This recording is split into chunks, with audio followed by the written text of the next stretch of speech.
dhulkayagu sabool maaha saxrayo abaar maaha jabeen xumaadna kama dhicin dhulkayagu sabool maaha saxrayo abaar maaha jabeen xumaadna kama dhicin dalkani Itoobiya ayaa ka mid ah wadamada qaniga ku ah shinnida iyo wax soo saarkeeda waxaana dalku lagu qiyaasaa inuu qani ku yahay wax soo saarka shinnida waana taamida ka dhigaysa inuu wadankani kaalinta koobaad kaga jiro qaaradda Afrika dhinaca wax soo saarka shinnida balse waxay cilmi baarayaasha hawshan ku takhasustay ay sheegayaan inay jiraan dhibaatooyin ay ka mid yihiin habka dhaqashada oo dib u dhacsan walow ay jiraan isbeddello bilow ah oo dhinaca ka faa'iidaysiga shinnida iyo wax soo saarkeeda kaasi oo ah mid ay ku kala duwan yihiin deegaanada dalku deegaanka Soomaalida oo isagoo lagu tiriyo inta badan inuu yahay deegaanada hodanka ku ah shinnida iyo wax soo saarkeeda ayaa aan ahayn mid ay bulshadu si la rabay uga faa'iidaysato taasi oo la xiriirinayo habka fahanka bulshada iyo sidoo kale dhaqashada oo ah mid dib u dhacsan waxaana si arrintan xal loogu helo oo xafiiska horumarinta khayraadka xoolaha iyo reer guraaga ee dawladda deegaanka Soomaalidu oo bilaabay sidii uu bulshada ku hawlan dhaqashada shinnida uu gacan uga siin lahaa dhinacyada farsamada iyo agabka casriga ah runtii tababarkan aan ku yeelnay waa tababar muhiim ah wuxuuna ka mid yahay xafiisku farsamooyinka casriga uu u gudbinayo bulshada deegaanka tababarkan runtii waa mid aad muhiim ah wuxuuna ku wajahan yahay nidaamka dhaqashada casriga shinnida tababarkan waxaad ka dhaxli doontaan waxyaalo fara badan qaabka casriga shinnida loo dhaqdo qaabka shinnida loo qabsado khaasatan boqorka qaabka loo qabto qaabka xilliga la goosanayo qaabka loo goosto iyo tan la goostay saynu cararin qaabka loo xanaaneeyo waxyaalo badan baa runtii fahmi doontaan waxaan halkan uga yeernay 4 gobol oo kala duwan oo kala ah Faafan Shabeelle Jarar iyo Qorraxi xubnaha guud aan u yeernay ku howlan ama iskaashatooyin ku howlan inay tababarkan ka faa'iideystaan waa konton iskaashato oo kala duwan iyo 13 khabiir oo ka soo 13 warada iyo 4 expert original ah tababarkan ahmiyadiisa marka waxa weeyaan inaan faham buuxa idinka siino marka hore sababtoo khayraadkan shinnida inta badan dadkeenu inta badan kama faa'iideystaan wuxuu ka mid yahay khayraadada dihin deegaankeena laga helo ama hodan ku yahay in ka faa'iideysan ma ka mid yahay runtii waxaad moodaa inaan aad u yasnay shinnida digaaga iyo kalluunkaba waa khayraadka aadka muhiimka ah faa'iido badan leh xanuun aan lahayn caafimaadka xitaa u fiican dadka faa'iido badan leh runtii dhaqashadeedana aad bay u dhib yar tahay xoolaha kale marka la dhaqanayo waxay u baahan yihiin dadaal fara badan in lacag badan la geliyo laakiin shinnidu way ka duwan tahay kaliya waxay u baahan tahay qofku inuu u diyaar garoobo gaaguurta inuu haysto inuu at least fahanna ka haysto aqoon ka yaraysto marka kadib qofku wuxuu ka heli karaa inuu nolosha bulshadiisa iyo nolosha deegaanka wax badan kaga bedelo nidaamka dhaqashada casriga shinnida tababarkan markuu idin dhamaado maalinta labaad wixii ka dambeeyo waxaad tagi doontaan practical baad tagi doontaan in toos waxay leediin tuso muhiimadu waxa weeyaan inuu tababarku noqdo mid ah ituso itaabsi theory inta badan waa hadal qofku waxa la yiraahdaa wax badan inuu ka fahmo laakiin markuu noqdo practical qofku waxyaalo badan buu ka fahmayaa marka waxa la idin gelin doonaa practical shinnida qaabka loo xanaaneeyo qaabka gaaguurta loo geliyo boqoradu soo eg tahay kalarkeedu waa sidee shinnida kale qaabka loo garanayo kullu idinku aqoon baad u leedahay qaarkiin saan filayo qaabka dhan baa ku tabar doona qaabka dharka loo xidho dharka protectionka qaabka loo qiiqiyo waxyaalo badan baad baran doontaan marka waxa loo baahan yahay waqtiga inaad samirtaan su'aalo badan aad weydiisaan aad baad u mahadsantihiin tababarkiina uu noo furan yahay xafiiska oo ka duulayo baahida ay bulshadu u qabaan habka dhaqashada casriga ah ayaa iskaashatooyinka ku hawlan dhaqashada shinnida u qabtay tababar lagu barayo habka casriga ah ee looga faa'iideysto shinnida macnaha in bulshada la baro qalabyada casriga ah ee la adeegsado hadda halkan waxa dhammaan ka muuqda agabyadii loo isticmaalayay shinnida iyo ashyaacda ka hadha marka kan imika haddaan ka bilowno dharkan aad aragtaan waa agabyada macnaha loo baahan yahay qofku inuu shinnidu si ayna dhibaato u gaarsiin hadda ninkan halkan wuxuu xidhan yahay dhammaan agabyadii looga baahnaa shinnida wax shinni dhibaato uma geysan karto mana qaniini karto iyadiina dhibaato ma gaarsiin karo waxayna u fiican tahay qofka macnaha shinni dhaqaha inuu qalab kastan oo kale ah helo kaafisaan marka xubnahan tababarayaasha waxaan siinaynaa qalabkan macnaha imika ninkan xidhan yahay oo dhammaystiran si ayna macnaha dhibaato u gaarsiin shinnidu wax soo saarkeegiina uu kordho tii malabka macnaha nooca gaagurta casriga ah lagaga miirayay iyadoo la samaynayo macnahaas dhaabkaagii iyo wixii oo dhan iyadoon la taaban ayaa waxaa la samaynayaa waa la soo qaadanayaa baashii tusaale ahaan inuu hadda ku jiro ka soo qaad markaa soo qaadato ayaad waxaad dhex gashanaysaa xaggan baad gashanaysaa si tartiib ah markaad dhex geliso eed saa u dhex geliso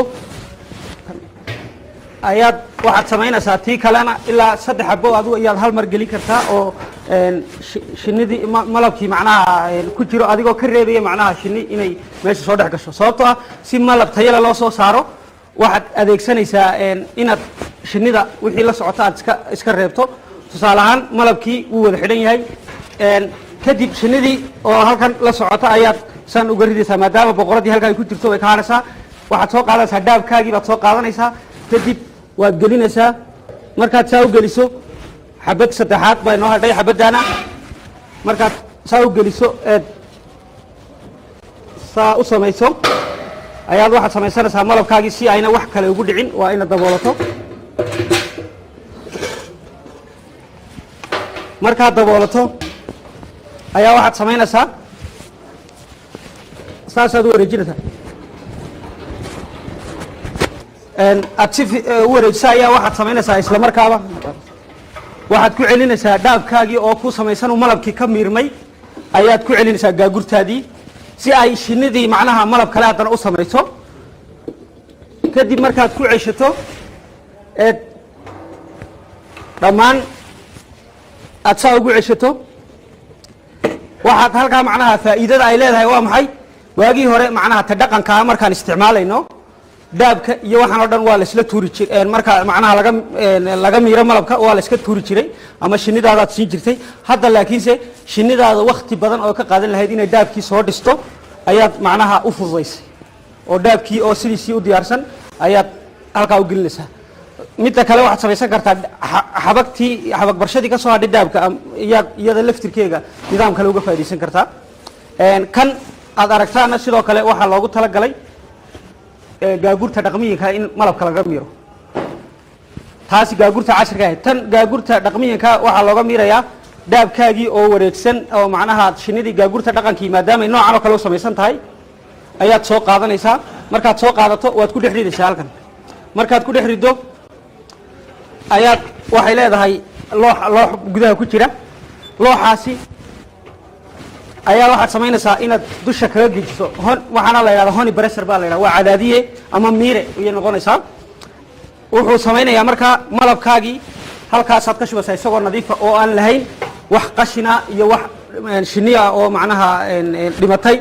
wuxuuna noqonayaa malabkaagii mid tayo leh oo suuqa macnaha caalamka loo gudbin karo tanna waxa weeyaan waa tu loogu talagalay in loo isticmaalo dhaabkii macnaha shinnidaada gaagur casrigaad maanta soo qaadatay ba ka soo qaad tusaale ahaan gaagurta casrigeed soo qaadatay inaad dhaabkii oo diyaarsan oo shinnidu macnaha malabkii ku shubi karto inaad u diyaarsaa loo baahan yahay marka sidaan wada ogsoonahay dadkeena soomaalidii badanka xabagta way daadin jireen xabagta macnaha si aan loo daadin waxaa loo isticmaali karaa inaad soo qaadato xabagtii biyo macnaha caadi ah alcohol ama tayd alcohol taydha markaad soo qaadato aad tashti soo qaadato distida xabagtii hadda tusaale ahaan waa xabagtii oo saasoo macnaha malabkii laga miiray ayaad soo qaadanaysaa waagii hore dadkeenu way daadin jireen si aan macnaha hadda kadib aan loo daadin oo looga faa'iidaysto waxaa loo baahan yahay qalabkana macnaha mid weyn ka qaadanaya markaas xabagtii ayaad soo qaadanaysaa dabkaad saaraysaa dabkii markaad saarto way dhalaalaysaa kadib markay si fiican u dhalaasho ayaad waxaad samaynaysaa waxaad soo qaadanaysaa tashti biyo aad ku shubtay tashtidaa biyaha aad ku shubtay alcohol yar ama tayd yar baad macnaha ku dhex daraysaa markaad ku dul shubto baashii maadaama ay dhalaashan tahay dushay soo maraysaa waxaad kalood soo qaadanaysaa joonyada sooteliga ah laftirkeega markaad macnaha si aad qashinka uga saarto 2 jeer baad ku samayn kartaa si ay waxyaabo qashina iyo biyo macnaha si ayna u dhexgelin oo ayna shinnidu hadhow toolo u diidin waa joonyadaasaa la jiidaya si fiican baa loogu mariya haddana mar labaad baad ku celinaysaa waad dhalaalinaysaa macnaha waxaa loo jeedaa shinnidu dhaabkay ku samaynaysaa hadduunu nadiif ahayn ama wax qashini ku jiro dee malabkuma shubayso soo ma marka xabagtii oo yar jilicsan ayaad soo qaadanaysaa tanaad saa ugu shubaysaa markaad saa ugu shubto waxa saasaad ugu cadaadinaysaa waxoogaa saacada yar baad ku daynaysaa kadib markaad ku dayso waxaa kaaga soo baxaya meesha dhaabkii oo diyaarsan oo macnaha ku xidhan karto gaagurtaadan casriga ah dhaabkii oo diyaarsan oo aad ku xidhanayso gaagurtaadii casriga ah markaad saa ugu xidho dhag isagii oo si fiican u diyaarsan ayaad waxaad samaynaysaa waad ku ceshanaysaa shinnidii haddii aad shinni haysanba ka soo qaad tusaale ahaan haddaanad shinni haysan waxay soo raacaysaa urta xabagtaasi ood aad dhigto meelaha shinnida laga helo gaagurtaada aad dhigto sida ugu dhaqso badan iyadaa geli karta waxaa kaloo halkan aan kugu diyaar ah agabyada looga faa'iidaysto macnaha shinnida kan waxaa la yidhahdaa smoker waa ka mar kasta oo malabka aad gurayso aad adeegsanayso oad ku qiijinayso shinnida si ayna waxyeelo usoo gaadhin waa in lagu qiijiyo kan waxaa loo isticmaalaa isagana laba arrimood baa loo isticmaalaa markaad macnaha shinni meel ku jirto oo kale soo kaxaynayso ama laba kooxood oo shinni ah markaad isku darayso iyadood macnaha u adeegsanayso biyo ama caanaha markaad labada kooxood koox daciifa iyo koox kale si ay u noqoto koox wax soo saar leh waxaa loo baahan yahay caanahaad isticmaalaysaa caanahaas ayaad halkan ku shubanaysaa kooxdii daciifka ahayd eed halkan ku haysatay si ayna macnaha labadii shinniyood iskula qabsadaan caanuhu waxay macnaha ka fududaynayaan inay labadii shinniyood ay macnaha isku koox noqdaan marka tusaalehaan ka soo qaad qaybtan boqorad mabale waxaa loo baahan yahay qaybtan boqoradda lahayn in qolo kale macnaha lagu xoojiyo laba arrimood ayaad samayn kartaa mar dhasheedii baad soo qaadan kartaa ood gaagurtaas dhex dhigi sidii aan maanta cashir ku dhiganay marna shinnidii oo macnaha aad u dhal badan oo fiican iyo tii aan dhasha ku fiicnayn ayaad isku dari kartaa ood si ay wax soo saarkoogu macnaha u kordhiso hadda halkan waxaa sidoo kale hadda macnaha tijaabinaynaa oon halkan inagu tusaynaa malabka macnaha tayadiisa waa inuu noqdaan nidhi malabka tayada ugu fiican lihi waa inuunu ka badan qoyaankiisu boqolkiiba 19 boqolkiiba 19 haddii uu kor u dhaafo uu 20 iyo 21 noqdo malabka tayadiisu macnaha ma fiicna tanaad macnaha ku eegaysaa hadda mar dhaweyd baan hadda malabka haddii aan saan oo kale usoo qaadano oon samayno malabkii baad saa u marinaysaa markaad saa u mariso waxaad ku celinaysaa bahalkan uu leeyahay slideku kadib waad eegaysaa halkan aad ka eegaysaa diirad buu iska leeyahay bahalku diiraddaasi waxay ku tusaysaa inuu malabkan macnaha qoyaankiisu uu sareeyo ama uu hooseeyo hadda kan hadda aan tijaabinay wuxuu noqday 84 waa malabkii marka hore aan macnaha degmada dambal sambalkii ay keeneen 84 marka laga jaro boqolkii waxa soo haraya 16 marka qoyaankiisu aad buu fiican yahay tayadiisuna marka way fiicnaanaysaa haddii laakiinse uu 20 iyo dhowr kor u dhaafo waxay noqonaysaa in uu macnaha malabkaasi tayadiisu fiicnayn oo ay ku jiraan waxyaabo kale oo macnaha kordhinaya qoyaankiisa intan waa ugu muhiimsan waa intaas maadaama si ficil ah oo practically ah aad u qaadateen casharka ilaan si wax maaragtay iyo theory ka soo koob practically wali intusay qaabka maaragtay ay tahay inaad u dhaqataan ilaa tababarka aad qaadateen ma aha kii ugu dambeeyay ma noqon doon insha Allah maxaa la sameyn doonaa tababaro joogto ah in maaragtay goobihiin kugu imaado maaragtay wixii farsamo ah lidinka caawiya ayaa dhici doonta insha Allah dad khabiiro ayaa joogo dad maaragtay ku xil dheer arrimahan ayaa jiro xafiisku uu leeyahay annagana waxaan isku dayi doonaa mas'uuliyiinta xafiiska inay sameeyaan kormeer iyo dabagal iyo waxyaabihii maaragtay u baahan in lidinka caawiyo inaan idinka caawin run ahaantii sidaa la socotaan tababarkan kelix ma aha wuxuu xafiis qabanayo maxaa jira qalab casri ah oo laydin siin doono oo idinka caawin doonto waxay shaqadaad gacanta ku haysaan sidii aad maaragtay si fiican aad ugu soo saaran lahaydeen run ahaantii marka qalabkaana insha Allah xafiisku idin siin doonaa waxyaabaha kale isleedihiin waan u baahannahay dee hadba awoodda xafiiska iyadoo la eegayo maxaan diyaar u nahay xilli kasta inaan inka caawino wixii maaragtay gashi idin noqon karayo noloshiin wax ka bedeli karayo isla markaana maxay ahayd xafiisku mar walba uu garab taagan yahay run ahaantii shaqooyinka ugu waaweyn ee xafiiska khayraadka xoolaha uu taagan yahay ayaa waxaa ka mid ah horumarinta khayraadka kala duwan ee deegaanka hodanka ku yahay ee ay ka mid tahay shinnidu tababarkan maxaa soo qaybay xafiisku saar la socotaan ba xafiiska howlaha loo egmado maxaa ka mid ah in la hormariyo wax soo saarka xoolaha ee uu deegaanka leeyahay iyo horumarinta xoolo dhaqatinimada ama reer guraaga saar la socotaan ba tababarkaad shalay maanta qaadanayseen wuxuu ku saabsanaa dhaqashada shinnida ee maarka habka casriga ah loo dhaqanayo ay ku saabsanaa maxaad la socotaan in shinnida ay tahay hanti khayraad inuu yahay sidaan xoolo u leenahay shinnida waxa waaye wuxuu leeyahay system way ugu manaystay runaantii maxay u baahan tahay sida ugu habboon in looga faa'iideysto maxaa la ogsoon yahay inay jiraan dad deegaankeena ku nool oo dhaqda shinnida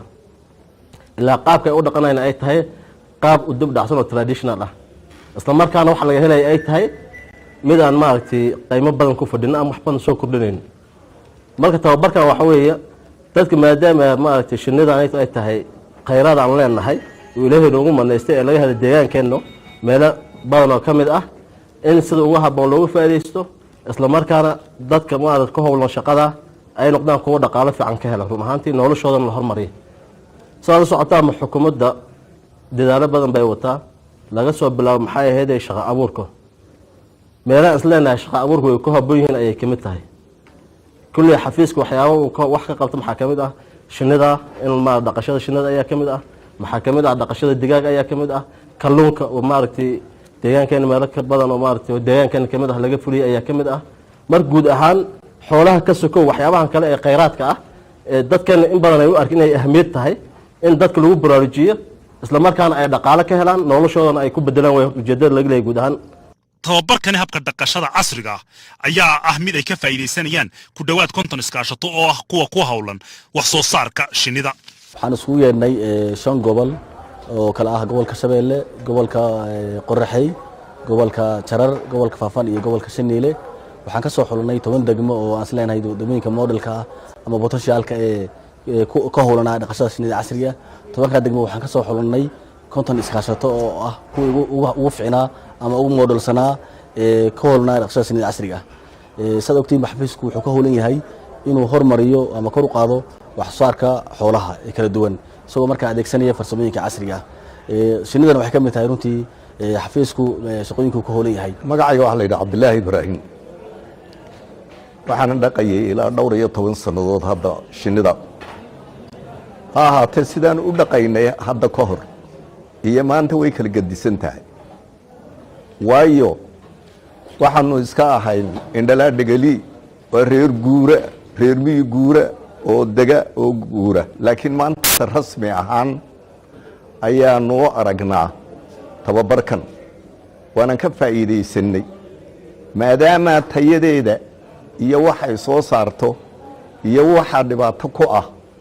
aanu ka aragnay halkan ama la naga tababaray taasi waxay keenaysaa in faa'iidooyinkeedii la kordhinayo habkii looga shaqaynayay la kordhinayo hawlihii masalan dhibaato wixii ku ah ee iyada loo geysanayay ama ku imanayay aanu kala fahamnay kalana garannay xubnaha halkan ku soo yimiday rag 30 sano xataa dhaqanaya ku jira laakiin se nidaamkii isticmaalayeen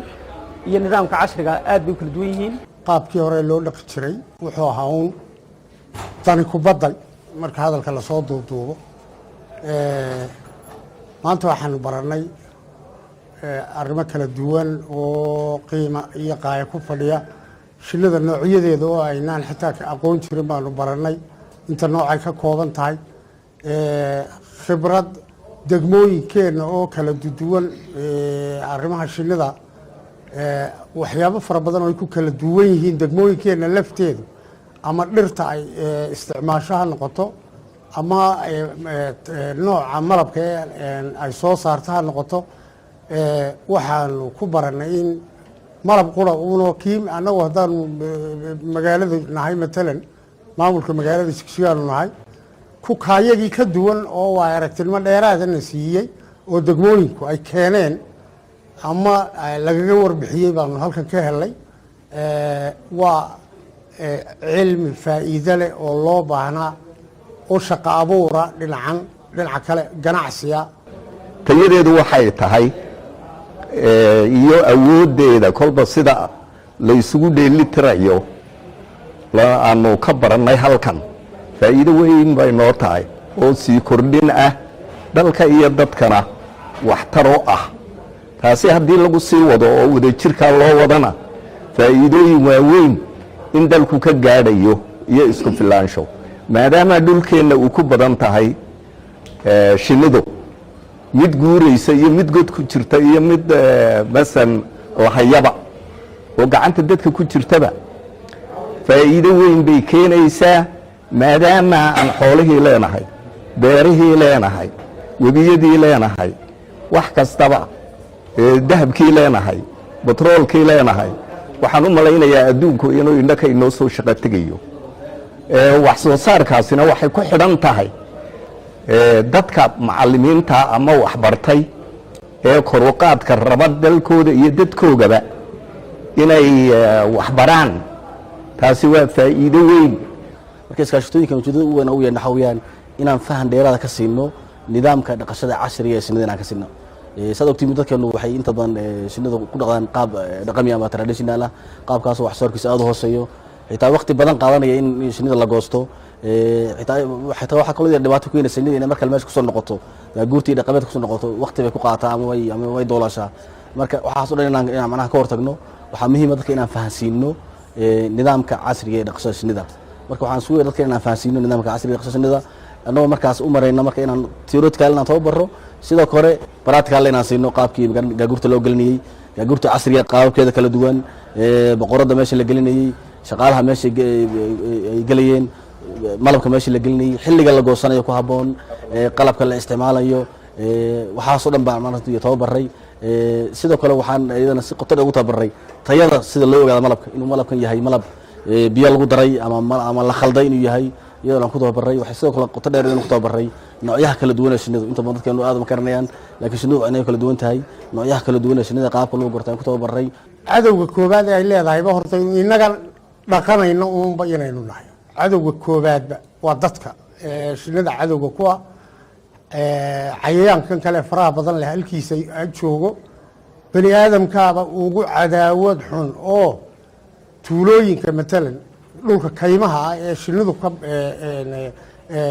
rabaaniga ahi ku dhaqan tahay waa la gubaa iyadoo godkii ku jirtaa la gubaa iyadoo loo jeedo malab yar uun in lagala baxa meesha waxaan tababarkan muddo 2 cisho noo socday run ahaantii waxaan barnay dadka iyagoo in badan oo muddo aan soo dhaqaniyo rag 25 sano 30 sano soo dhaqaniyo ay jiraan nidaamka ay u dhaqan jireen waxa ahayd nidaam qadiimi ah hadda waxay halkan ka fahmeen oo ay barteen nidaamyada casriga ah ee loo dhaqo shinnida oo ugu horeeyo gaagurta dhaqanka iyo gaagurta casriga maxay ku kala duwan yihiin waxyaabahaas aan si fiican ugu faahfaahinay tusaale ahaan haddaad soo qaato gaagurta dhaqanku waxay kaga duwan tahay gaagurta casriga ah si dhib yar baad macnaha gaagurta casriga u eegi kartaa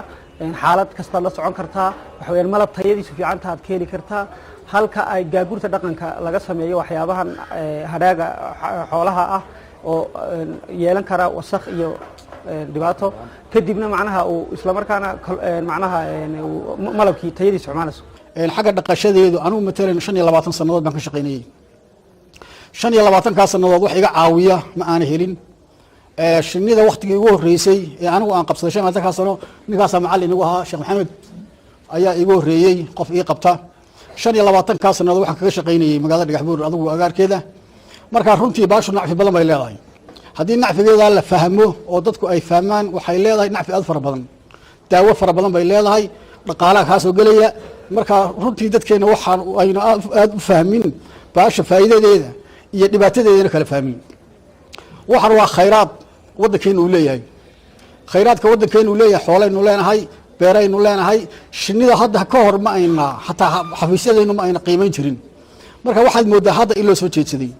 oo hadda sida fiican in lagu soo jeedsaday ee loo saarayo dadaalka lagu bixinayo aad bay muhiim tahay midda kale ma ayna haysanin qalabkan casriga ma ayna haysanin anigu saxaradaan samaystay anigu aan gacanteeda ku samaystay oo geedahan kuwan looxaanta balbalaaran ee la yidhaahdo raabta maxaa la shubka guryaha lagu shubo iyo kuwan kale ee buluhawrka ee taraabisa laga dhigo kuwa noocaasaan ku samaystay anaa gacanteeda ku samaystay laakiin qalabkan casriga marka la helo ruuxi wax badan buu ka caawinaya horta anfacaadda ay shinnidana ay leedahay lambarka koobaad horta maalinta iiga horeysa malab sonkor laaba la ii keenay dawaan u doonay maadaamaan dawo u doonay waxaan ka dareemay inuu sonkor leeyahay ficil maxaad samaysaa baan horta shinnidan buurahay buuxdaaye ficil baan u sameeyey xabad gaanguraan soo qabtay xabaddii gaanguraan haddii la yidhaha kolkaan soo qabtay xabaddii gaanguri kol alla kolkay ay diraacdii ay timiday waxay noqotay ilaa 5 shantii baan haddii la xaafadda horteedii dhigay xaafadda horteedii kolkaan dhigay waxay ay dhib ii keentay haddana inay dad qanqaniinto oo dadkii jaarkii ahaa iyo dumaradii iyo ciyaalkii ay isku laayaan oo xitaa tii aan anigu aan agdhiga ee ii shaqee idhi ay ka carartay dhib baa ii keentay ay tiri waan soo koobay haddana 10 bay noqotay way sii ballaaratay imanka kolkay 10 noqotay waxaan idhi dawladdii hadduu la yidhaha horta nin ayaa wax gargaari jiray horumarinta beeraha iyo hadduu la yidhaha taa uun baa la sheegayay halkee lagu sheegayay ciddii meesha ay waxay igu dhaami lahaydna hadduu la yidhi belaan ku geynaynaa saa dambaan ku geynaynaa saakuun baan ku geynaynaa baan halkan ku soo gaarnay manaafacaadna way leedahay dhibaatana way leedahay dhibaato ay leedahay inay dad hadduu la yidhaha ay ku dhagarowdaaba laga yaabaa oo disho saxaradaan anagu samaynay waxaan ka sameeyey qurca dume iyo ee kal hore iyo kal saddexaad dume ee qolofidiisii kaasaan buura u doonay qurcaasaan ka soo diray jiribtiiba aan gaar uga sameeyey wax alla wixii imikadan ay laftigeeda ay ku jirta jiribtii qurcaan harawi aan ka sameeyey anigu waxaan bilaabay shinnida waqtigii deegaankeenu bilowday ayaan bilaabay sanad ahaan waxa weeye 94 balaha weeye dhexdan ka gala gooyey kadib waxaan si rasmi u bilaabay 2000 oo aan Yurub tahaa oo aan sameynay beer khudrada oo la isku dhex beerayay iyada shinnidii shinnida marxalado badan baan isla soo maray iyadoo taa u gudbi doono shinnidu waxay kaga duwan tahay dhaqashada xoolaha waxay kaga duwan tahay laba arrimood weeye kow shinnidu waxa weeye waa waxaad adigu gacantaada ku maamulayso oo intaad meel ku xafido kaaga baahan markaa inaad dari yeesho dhaqaalaha gaar ahoo tan xoolaha ka duwan bay u baahan tahay in aad goob u xulato ku habboon in lagu dhaqan karo shinnida iyo inaad calalaqal fikir ka haysato waxyaaba maadaama ay tahay xayawaan yaroo duulayo oon tabar badnayn cadow fara badan bay leedahay shinnidu xayawaanada duula iyo kuwa dhulka socda intuba way cunaan oo hadday ka baxsan yihiin waxaa cuna abuurkaa cuna hadday loox tahay qudaanjadaa gasha waxaa cuna maxaan ku idhahdaa bahal la yidhaahdo shimbirtan bulida la yidhahdo shinnida raadisa qalab qadiim iyo kan cusub iyo kuwaana samayna intuba way jiraan kuwaan macalkii cusbaa baan ka guuray kii cusbaa modernka ahaa yaan ka guuray shub aan samaynay baan u guuray shubkaa xataa waqti waxaa jira hay-ada intay noo yimaadeen oo la keenay dad fara badan oo workshop ahaan meesha iyada loo keenay Ethiopia ka socda deegaamada anfartu intay qaadatay naqshad ahaan shubkii inay shir dambe oo Ethiopia hawaasa lagu qabtay oo isugu nimid ay keeneen naqshadii kii sidaa ahaban haddana ka sii guuraynaa sababta keenaysana waxaa weeye bahal waxaa jira la yidhaahdo xoor ama af ingiriiskana waxaa lagu yidhaha honey badger af carabigana hariirul casal bay yidhahaan bahalkaasi halis fara badan buu leeyahay maadaama ayna magaalo ahayn ee meeshu haw tahay waqtiga malabku bislaaduu yimaadaa wuu ureeyaa shinnidu marka malabku bislaado wuu ureeyaa oo sida wax tamayluq la odhan jiro dadkeena deegaanku uu yaqaanay siday u uri jirtay udgoon buu ureeyaa bahalkaasi xilli imanna ma garanaysid khatar fara badan buu leeyahay shubkaa aan samaynay isaga dartii baan markaa uga guuray looxan wuu jabinayaa may khalad baan samaynay khaladkaan samaynay wuxuu noqday daboolkaan saaraynaa wuxuu noqday mid gacanta lagu saarayo waxaa la rabay intaan boolal ku shubno in lagu xidho kii waan ka guuraynaa hadda naqshad cusub baan rabnaa in hadda soo bandhigna insha allah oon uga guuraynaa anigu waxaan ka imid run ahaantii khallaafaan ka imid shinnida waxaan dhaqayay aniga 37 sano ayaan shinni daba socday waxsaan iigu yeertana ma aanan arkin kolkay noocaas tahay dawladaynan waa ku maadsan yihiin waxyaabaha maaragtay shinnidu ay kaga duwan tahay waxyaabaha kale waxaa ka mid ah qofku si dhib yar oo hufan buu maaragtay oon dhibaato badnayn ayuu uga faa'iidaysan karaa hadduu fahmayo wey ayuu uga faa'iidaysan karaa faa'iido badan bay leedahay faa'iidada badanna waxaa qayb ka noqonaysa bay'ada aad joogto iyo ilaahay subxaanahu watacaala siduu kolba u keeno cirka maaragtay raxmaad iyo barwaaqo qaabka loo dhaqo shinnida tababar hadday liima siinin balse intii yacni un aniga karaankayga ahay soo mad garan gaaguur baar ee baan anaka anfaqi jirnay soo mad garan gaaguurtaasoo gacmahayga fiir ay baxaayeen gacmahaas kolkay baxaayaan saas alharuuba aan gelinayni aan saarayni saasaan ku dhaqaalaynayni annaka ahaan yacni sida dadkan ay yihiin iyo sida annaka annaga waa kaafiya kala dheeri waa sisinta aad baan u dhaqaalayna baashan ee shinnida aad baan u dhaqaalayna annaka sokor baan qasnaa haddana shaah baan karinaa qarfii heelkaan ku badinaa kolkaan ku badino intaan qaboojinno wuxuu dee malabna aan u ekeen waa saacadaha jiilaal kolka la gaaro oo ayada nafaqada u baahan tahay yaan waalal ku shushubaynaa gaagooyiyaan agdhigaynaa kolkan agdhina waa cunaysa waa naaxaysaa si kaloon yeelnay leedahay haddana barida intaan jarjarno dadka uma mudan marka bari in shinni lagu dhaqaalay adaba annaka waa ku dhaqaalayna intaan jarjarnaan gurigeeda u dhaxdhe dhignaa wixiina ebreyka dhig waa dhuuqi taas waan yeelnaa waa dhaqaalaha kokood iga weydiisiyo habka shinnida dhaqaale iyo intaas ka badan baan u suubinaa aad baan u jecelnahay annaka iskaashatooyinkan ayaa sidoo kale codsanaya in loo sameeyo horumarinta dhinaca suuqgeynta wax soo saarka malabka waxa loo baahan yahay oo aan dhinaca wasaaradda iyo xukuumadda deegaankaba aan leeyahay dee malabka la soo saaray malab ciyaara ma aha malab aada u qiimo badan weeye inta halkaa fadhida haddii uu nin waliba sanadkii 200-300 oo kiilo soo saaro inta halkan joogta mooyaane inta kale inaga maqan marka lagu daro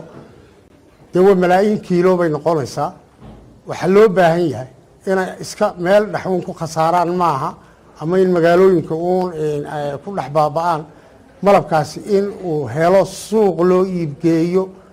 ayaa aad iyo aad iyo aad loogu baahan yahay